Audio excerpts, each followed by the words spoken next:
There is so much more to the Bahamas than just white sand and turquoise waters. The locals who live here take pride in the products that are made on the island, from textiles to rum, historic sailing clubs, and sustainable farming. It's all here. And we're going to take a closer look at the locals who make it happen. For those of you who are new here, welcome. I'm Liberté Chan, and I spent a decade on air as a journalist and meteorologist in LA. Mid-pandemic, I chose to leave the news media and be full-time on social media. This is a lifestyle and travel show. It's a mixture of everything I love. I still get to tell stories, except nowadays I'm reporting on people who are making an impact in the world of food, fashion, and wellness. Enjoy the show, and if you like what you see, don't forget to subscribe. We're here in the downtown area of the Bahamas outside Bahama Hand Prints. We're going to talk to the owner of this business. She's going to tell us all about these handmade fabrics. And we're talking to an interior designer who can tell us what you can do with all of these beautiful fabrics in your home.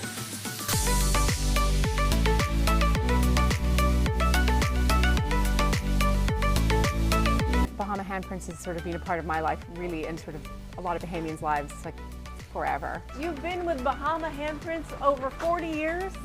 Yes. They're just so bold, so fabulous, and they make a statement. They make me happy just by looking at them. Mine was started in 1966 by two local artists at that time. And then it's passed through, I think, 3 or 4, always Bahamian women. And I was the last one to be fortunate enough to take it over 5 years ago. Before I even had anything to do with it, for my wedding, I gifted my bridesmaids Bahama Hand Prints bags. My parents had Bahama Hand Prints napkins. It was always a part of our household growing up. Everything is done within this little spot, all under one roof, very tight. Leslie Williams has been working here since 1979. He's a master at this technique, which uses paint to print these patterns. 68? Yeah, I came on board with Bahama Hand Prints in 1979. It was fresh out of college. Oh. These tables are 15 yards long. So you got to adjust the screens now to make sure it's not too high up from the tables. Oh, and look at this. I love it. It dovetails. It's beautiful. It's a absolutely technique. beautiful. So we have a women's collection, a men's collection, a homeware, and then a bag and accessory collection. We have about 160 prints that are all copyrighted to Bahama Hand Prints already. I have a thing for the vintage prints, and because I'm the one who sort of controls the design and what we use, I often go back to the older prints just because I like them. This would be vintage, Bahama Rama. This is vintage. This is called Happy Hibiscus. This is vintage, Reef Rover. In fact, most of these are Bahamian Garden. One's here, Tutti Frutti. This is a really fabulous old one. This is one of my favorite ones. But we do get a lot of interior designers coming in and people just refurnishing, doing their houses and reupholstering and sort of bringing a little bit of Bahamian color and life into their homes. This is one of the places I come to scout for fabrics because it's unique to the Bahamas. You can't find this anywhere else. This is Anya Gardy. She's an interior designer who works with clients in the States and abroad. Now, she also happens to be my interior designer who renovated our place in Miami. Now, since she lives in the Bahamas, I dragged her along for the story so she could share some of her ideas about what people could do with these beautiful Bahamian fabrics at home.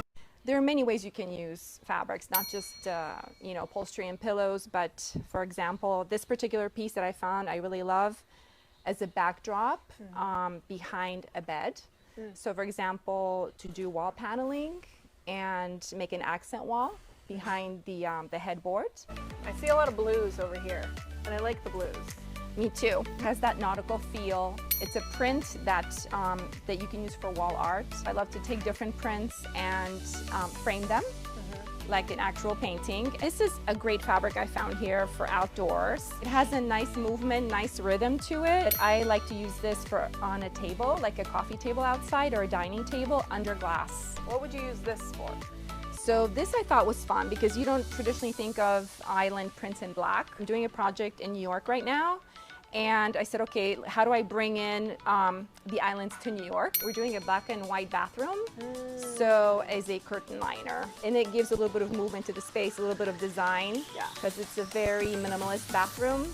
So this is going to give a little bit of edge to it. This is my heart and soul. This is something I've grown to love. I feel very blessed that we've been able to do this and I've been able to grow it. And You know, as a woman and a mother, it's always, you know, it's great to show my children what hard work is, and that's really important. I don't even think about retiring. I don't even think about stopping.